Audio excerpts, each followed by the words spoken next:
పాకిస్తాన్ సరిహద్దుల్లో వాతావరణం ఉద్రిక్తంగా ఉండటంతో భారత సైన్యం మరియు ప్రభుత్వ యంత్రాంగం హై అలర్ట్లో ఉంది. ప్రత్యేకించి ఆపరేషన్ సింధూర్ విజయవంతం అయిన తర్వాత భారత అధికారులు పాకిస్తాన్ చర్యలపైన దేశం లోపల కూడా కల్లేసి గమనిస్తున్నారు. అయితే అందుకని షాక్ కు గురి చేసే విధంగా ఒక భారతీయ యూట్యూబర్ను పాకిస్తాన్కు సున్నితమైన సమాచారం పంపినందుకు అరెస్ట్ చేశారు. వివరాల్లోకి వెళ్తే జ్యోతి మల్హోత్రా అనే యూట్యూబర్ను హిసార్ పోలీస్ అధికారులు స్పై కేసులో అరెస్ట్ చేశారు. ఆమె పాకిస్తాన్ హై కమిషన్ అధికారిగా పనిచేసే డానిష్ అనే వ్యక్తితో టచ్ లో ఉండేది. అతని సహకారంతోనే ఆమె పాకిస్తాన్కి వెళ్లినట్టు సమాచారం. జ్యోతి ట్రావెల్ విత్ జో అనే పేరుతో ట్రావెల్ యూట్యూబర్ ఛానల్ నడిపేది. పాక్కి అనేక సార్లు వ్లోగింగ్ పేరుతో వెళ్లిందని పోలీసులు చెబుతున్నారు. ఆమె మొదటి అధికారిక పర్యటన 2023లో జరిగిందని చెప్పబడుతుంది. అదే సమయంలో పాక్ గూఢచారులతో సంబంధాలు ఏర్పడినట్టు అనుమానాలు వ్యక్తమవుతున్నాయి. ఎఫ్ఐఆర్ ప్రకారం జ్యోతి భారతదేశానికి సంబంధించిన సున్నితమైన సమాచారాన్ని వాట్సాప్, స్నాప్చాట్, టెలిగ్రామ్ వంటి సోషల్ మీడియా ప్లాట్ఫామ్ల ద్వారా పాకిస్తాన్ ఇంటెలిజెన్స్ కు పంపింది. భద్రతా విభాగాలు మాట్లాడుతూ ఆమె జాతీయ భద్రతకు పెనుముప్పుగా మారిందని, అఫీషియల్ సీక్రెట్స్ యాక్ట్ ను ఉల్లంఘించిందని చెబుతున్నారు. జ్యోతి పంపించిన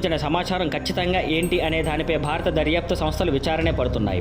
thank you for watching. Please like, share and subscribe.